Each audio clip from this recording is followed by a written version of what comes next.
Okay, so ಇಲ್ಲಿ ಒಂದು problem ನ ಕೊಟ್ಟಿದ್ದಾರೆ. Ramesh repays is total loan of rupees 7,920 by paying every month starting with the first installment of rupees 100. If he increases the installment by rupees 20 every month, what amount will be paid by him in the 12th installment? And calculate in how many months would he complete his loan payment. ನೋಡ್ರಿ, ರಮೇಶನ 7,920 ರೂಗಳ ಸಾಲದ ಮೊತ್ತವನ್ನು ಮೊದಲ ತಿಂಗಳು ರು 100 ಮತ್ತು ನಂತರದ ಪ್ರತಿಯೊಂದು ತಿಂಗಳಿನಲ್ಲೂ ರು 20 ಹೆಚ್ಚಿಸುವ ಮೂಲಕ ಪಾವತಿಸುತ್ತಾನೆ. ಹಾಗಾದರೆ ಅವನು 12ನೇ ತಿಂಗಳು ಪಾವತಿಸಿದ ಕಂತಿನ ಮೊತ್ತ ಎಷ್ಟು ಅಂತ ಕೇಳಿದ್ದಾರೆ. ಮತ್ತು ಪೂರ್ಣ ಸಾಲವನ್ನು ತೀರಿಸಲು ಅವನು ಎಷ್ಟು ತಿಂಗಳುಗಳನ್ನು ತೆಗೆದುಕೊಳ್ಳುತ್ತಾನೆ. ಇಲ್ಲಿ ಒಂದು ಯೋಚನೆ ಮಾಡಿ, ನಿಮ್ಗೆ ಅವ್ರ ಪ್ರಾಬ್ಲಮ್ ಅನ್ನ ಎಷ್ಟು ದೊಡ್ಡದಾಗಿದ್ರೆ ಇನ್ನೊಂದ್ ಸ್ವಲ್ಪ ದೊಡ್ಡದು ಕೊಡ್ಲಿ, ಆದ್ರೆ ನೀವು ಮಾಡ್ಬೇಕಾಗಿರೋದೇನು, ಪ್ರಾಬ್ಲಮ್ ಅಲ್ಲಿ ಕೊಟ್ಟಿರ್ತಕ್ಕಂತಹ ಡಾಟಾ ಏನು, ದತ್ತಾಂಶ ಏನು, ಅದನ್ನ ಕರೆಕ್ಟ್ ಆಗಿ ಬರ್ಕೋಬೇಕಷ್ಟೇ. ಅವ್ರು ಲೆಂತಿಯಾಗಿ ಕೊಟ್ಟಿರ್ತಾರೆ, ಏನೇನೋ ಸ್ಟೋರಿ ಕೊಟ್ಟಿರ್ತಾರೆ, ಸ್ಟೋರಿ ಏನಾರ ಆಗಿರ್ಲಿ, ಅಲ್ಲಿರ್ತಕ್ಕಂಥ ನಂಬರ್ಸ್ ಯಾವ್ಯಾವ್ದು ಕೊಟ್ಟಿದ್ದಾರೆ, ಏನೇನ್ ಕೊಟ್ಟಿದ್ದಾರೆ, ಅದಷ್ಟನ್ನೇ ಹೈಲೈಟ್ ಮಾಡ್ಕೋಬೇಕು ನೀವು.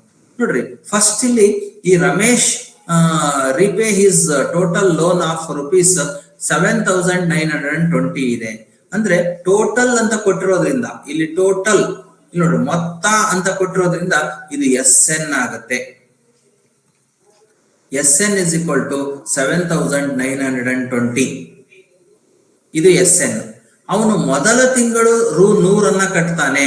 He was starting with the first installment ಅಂದ್ರೆ ಇದು ಫಸ್ಟ್ ಟರ್ಮ್ ಅಂತ. ಫಸ್ಟ್ ಟರ್ಮ್ ಅಂದ್ರೆ A is equal to 100 and he increases the installment by rupees 20. ಪ್ರತಿ ತಿಂಗಳು 20 ರೂಪಾಯಿ ಜಾಸ್ತಿ ಮಾಡ್ಕೊಂತ ಹೋಗ್ತಾನೆ. ನೋಡ್ರಿ, ಪ್ರತಿಯೊಂದು ತಿಂಗಳಿನಲ್ಲೂ 20 ರೂವನ್ನ ಹೆಚ್ಚಿಸ್ತಾ ಹೋಗ್ತಾನೆ. ಅಂದ್ರೆ ಮೊದಲನೇ ತಿಂಗಳು 100 ರೂಪಾಯಿ ಕಟ್ಟಿದ್ರೆ ಎರಡನೇ ತಿಂಗಳು 120, ಮೂರನೇ ತಿಂಗಳು 140, ಈ ತರ ಜಾಸ್ತಿ ಮಾಡ್ಕೊಂತ ಹೋಗ್ತಾನೆ. 20 ರೂಪಾಯಿ ಏನ್ ಹೆಚ್ಚಿಗೆ ಮಾಡ್ತಾನಲ್ಲ, that is D. The increasing value is D. ನೋಡ್ರಿ, SN ಕೊಟ್ಟಿದ್ದಾರೆ, ಎ ಕೊಟ್ಟಿದ್ದಾರೆ, ಡಿ ಕೊಟ್ಟಿದ್ದಾರೆ. ಏನನ್ನ ಕಂಡುಹಿಡಿಯಲಿಕ್ಕೆ ಕೇಳಿದರೆ, ಹಾಗಾದರೆ ಅವನು 12ನೇ ತಿಂಗಳು ಪಾವತಿಸಿದ ಮೊತ್ತ ಇನ್ಸ್ಟಾಲ್ಮೆಂಟ್ ಎಷ್ಟು, 12th ಇನ್ಸ್ಟಾಲ್ಮೆಂಟ್ ಕೇಳಿದ್ದಾರೆ. 12th ಅಂದ್ರೆ ಅರ್ಥ A12 ಅನ್ನ ಕಂಡುಹಿಡಿಬೇಕು. 12th ಟರ್ಮ್ ಎಷ್ಟು ಅಂತ ಒಂದು ಕಂಡುಹಿಡಿಬೇಕು. ಅಂಡ್ ಆಲ್ಸೋ ಅವನು ಸಾಲವನ್ನು ತೀರಿಸಲು ತೆಗೆದುಕೊಂಡಂತಹದ್ದು ಎಷ್ಟು ತಿಂಗಳು ಅಂದ್ರೆ N ವ್ಯಾಲ್ಯೂ ಅನ್ನ ಕಂಡುಹಿಡಿಬೇಕು. ಹೌ ಮೆನಿ ಮಂತ್ಸ್ ಅಂತ ಬಂದಿರೋದ್ರಿಂದ N ವ್ಯಾಲ್ಯೂ ಕಂಡುಹಿಡಿಬೇಕು. ಎರಡು ಪ್ರಾಬ್ಲಮ್ ಅನ್ನ ಸಾಲ್ವ್ ಮಾಡಬೇಕು. ಒಂದು AN ಪ್ರಾಬ್ಲಮ್ ಹಾಕೊಂಡ್ ಮಾಡ್ಬೇಕು, ಇನ್ನೊಂದು SN ಪ್ರಾಬ್ಲಮ್ ಹಾಕೊಂಡ್ ಮಾಡಿದ್ರೆ ನಮ್ಗೆ N ವ್ಯಾಲ್ಯೂ ಎಷ್ಟು ಅನ್ನೋದು ಗೊತ್ತಾಗುತ್ತೆ. ಸೊ A12 ಇರೋದ್ರಿಂದ ಇಲ್ಲಿ ನಾವು first N is equal to 12 ಅನ್ನ ಯೂಸ್ ಮಾಡಬೇಕು. ಸೊ SN ತಗೊಂಡ್ ಮಾಡ್ಬೇಕಾದ್ರೆ N ಅನ್ನ ನಾವು ಕಂಡುಹಿಡಿಬೇಕು. ನೋಡ್ರಿ, ಎರಡು problem AN formula ಹಾಕೊಳ್ರಿ.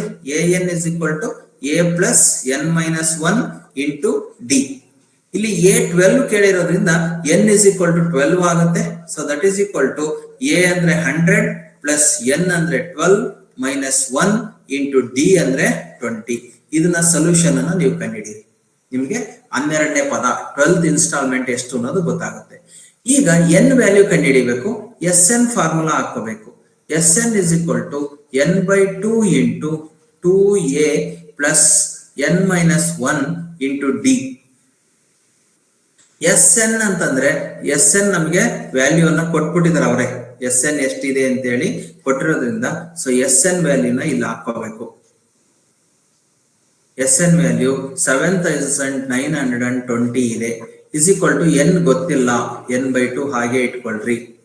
2 into A ಅಂದ್ರೆ 100 ಪ್ಲಸ್ N ಗೊತ್ತಿಲ್ಲ, N ಮೈನಸ್ 1 ಹಾಗೆ ಇಟ್ಕೊಳ್ರಿ. D ಅಂತಂದ್ರೆ 20. ಇಷ್ಟನ್ನ ಸಬ್ಸ್ಟಿಟ್ಯೂಟ್ ಮಾಡ್ಬೇಕು. ಈಗ ಇಲ್ಲಿ N ವ್ಯಾಲ್ಯೂ ಗೊತ್ತಿಲ್ಲದ್ರಿಂದ ಈ 2 ಅನ್ನ ಈಕ್ವಲ್ಸ್ ಇಂದ ಆ ಕಡೆ ಕಳಿಸ್ಬಿಡ್ರಿ. ಇದೇನಾಗ್ತದೆ, 7,920 ಇಂಟು 2 ಆಗುತ್ತೆ. ಇಲ್ಲಿ N ಮಾತ್ರ ಹಾಗೆ ಇರುತ್ತೆ. ಬ್ರಾಕೆಟ್ ಒಳಗಡೆ ಇರೋದನ್ನ ಫಸ್ಟ್ ಪ್ರಾಬ್ಲಮ್ ಸಾಲ್ವ್ ಮಾಡ್ಕೋಬೇಕು. 100 ಇಂಟು 2 ಅಂದ್ರೆ 200 ಪ್ಲಸ್ 20 ಇಂದ ಈ N ಮೈನಸ್ 1 ನ ಮಲ್ಟಿಪ್ಲೈ ಮಾಡ್ಕೋಬೇಕು. ಸೊ ಪ್ಲಸ್ 20 ಇಂಟು N ಅಂದ್ರೆ 20N ಆಗುತ್ತೆ. ಮೈನಸ್ 20 ಇಂಟು 1 ಅಂದ್ರೆ ಮೈನಸ್ 20 ಆಗುತ್ತೆ. ಸೊ ಈಗ 7920 ಇಂಟು 2 ಇದಾಗೆ ಇರಲಿ, ಬೇಕು ಅಂದ್ರೆ ಮಲ್ಟಿಪ್ಲೈ ಮಾಡ್ಕೊಳ್ಳೋಣ, ಇಲ್ಲಾಂದ್ರೆ ಕ್ಯಾನ್ಸಲ್ ಆಗೋದಂದ್ರೆ ಆಗುತ್ತೆ. ಸೊ ಎನ್ ಹಾಗೆ ಇದೆ. ಇಲ್ಲಿ 200 ಅಲ್ಲಿ 20ನ ಸಬ್ಟ್ರಾಕ್ಟ್ ಮಾಡಿದ್ರೆ 180 ಆಗುತ್ತೆ. ನೋಡ್ರಿ, ನಂಬರ್ ಜೊತೆಗೆ ಮಾತ್ರ ಸಬ್ಟ್ರಾಕ್ಟ್ ಮಾಡ್ಬೇಕು. 20n ಅನ್ನ ಏನು ಮಾಡಕ್ ಬರಲ್ಲ, 20n ಹಾಗೆ ಇರುತ್ತೆ. 180 ಪ್ಲಸ್ 20n ಆಡ್ ಮಾಡಕ್ ಬರಲ್ಲ, ಮತ್ತೆ ಆಡ್ ಮಾಡ್ಬಿಟ್ಟು 200n ಅಂತ ಇಟ್ಬಿಟ್ಟಿರ, ಬರೋದಿಲ್ಲ ಆಡ್ ಮಾಡಕ್ಕೆ. ಸೊ 20ನ ಕಾಮನ್ ತೆಗಿಬಹುದು. n ಇಂಟು ಈ ಬ್ರಾಕೆಟ್ ಒಳಗಡೆ ಇರ್ತಕ್ಕಂಥದನ್ನ 20ನ ಕಾಮನ್ ತೆಗೆದ್ರೆ 20 ಇಂದ ಇದನ್ನ ಡಿವೈಡ್ ಮಾಡಬೇಕು. ಸೊ ಅಲ್ಲಿಗೆ 9 ಪ್ಲಸ್ n ಆಗುತ್ತೆ ಇದು. So that is equal to, ಈಗ ಈ 20ನ ಈಕ್ವಲ್ಸ್ ಇಂದ ಆ ಕಡೆ ಕಳಿಸ್ಬಿಡೋಣ. ಏನಾಗುತ್ತೆ, 7920 ಇಂಟು 2 ಡಿವೈಡೆಡ್ ಬೈ 20 ಆಯ್ತು. ಇದು ಆ ಕಡೆ ಹೋದ್ರೆ ಇಲ್ಲಿ ಉಳಿದಿದ್ದು ಏನು ಉಳಿತು, n ಇಂಟು 9 ಪ್ಲಸ್ n ಅಷ್ಟೇ ಉಳಿತು. ಈಗ 0 ಕ್ಯಾನ್ಸಲ್, 2 ಕ್ಯಾನ್ಸಲ್, ಉಳಿದಿದ್ದು 792. n ಇಂದ ಇದನ್ನ ಗುಣಾಕಾರ ಮಾಡ್ಕೊಂಡ್ರೆ ಇಲ್ಲಿ ನಮ್ಗೆ ಒಂದು ಸಮೀಕರಣ ಬರುತ್ತೆ.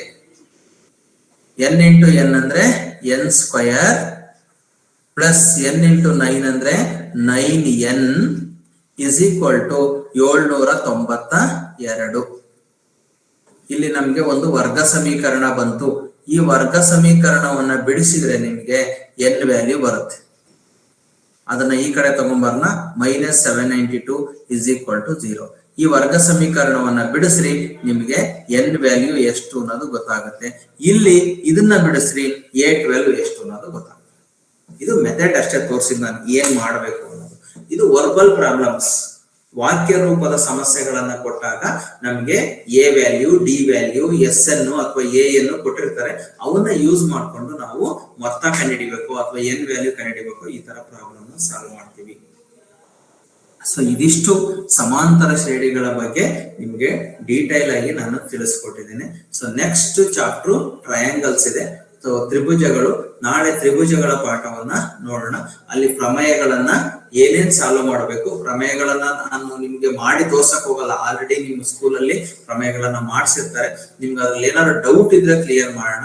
ಆ ಪ್ರಮೇಯಗಳು ಮತ್ತೆ ಜೊತೆಗೆ ನಿಮ್ಗೆ ಪ್ರಾಬ್ಲಮ್ಸ್ ಏನ್ ಬರ್ಬೋದು, ಟ್ರಯಾಂಗಲ್ಸ್ ತೀರಪ್ ಮೇಲೆ ಯಾವ ಪ್ರಾಬ್ಲಮ್ಸ್ ಬರ್ಬೋದು ಅವನ್ನ ನಿಮ್ಗೆ ಹೇಳ್ಕೊಡ್ತೀನಿ. ಪ್ರಾಬ್ಲಮ್ಸ್ ಬಂದ್ರೆ ಹೆಂಗ್ ಸಾಲ್ವ್ ಮಾಡ್ಬೇಕು ಅಂತಕ್ಕಂಥದ್ದನ್ನ.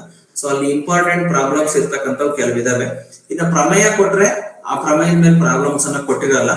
ಯಾವ ಪ್ರಮೇಯ ಕೊಡಲ್ವೋ ಅದ್ರ ಪ್ರಾಬ್ಲಮ್ಸ್ ಅನ್ನ ಕೊಡ್ತಾರೆ. ಆ ಪ್ರಾಬ್ಲಮ್ಸ್ ಅನ್ನ ಸಾಲ್ವ್ ಮಾಡೋದು ಹೇಗೆ ಅಂತ ಹೇಳಿ ನಿಮ್ಗೆ ತಿಳಿಸ್ಕೊಡ್ತೀನಿ. ಅದರಲ್ಲಿ ಮತ್ತೆ ಆ ಚಾಪ್ಟರ್ ಅಲ್ಲಿ ಏನೇನ್ ಕ್ವಶನ್ಸ್ ಬರ್ಬಹುದು ಅನ್ನೋದನ್ನು ಸಹ ನಾಳೆ ಫಸ್ಟ್ ಅದನ್ನೇ ಹೈಲೈಟ್ ಮಾಡಿ ಅದನ್ನ ತಿಳಿಸಿ ಆನಂತರ ನಿಮ್ಗೆ ಪ್ರಾಬ್ಲಮ್ ಸಾಲ್ವಿಂಗ್ ಅನ್ನ ಹೇಳ್ಕೊಡ್ತೀನಿ. ಓಕೆ, ಈ ಪ್ರಾಬ್ಲಮ್ ಅಲ್ಲಿ ಏನಾದ್ರೂ ಡೌಟ್ ಇದ್ರೆ ಕೇಳ್ರಿ.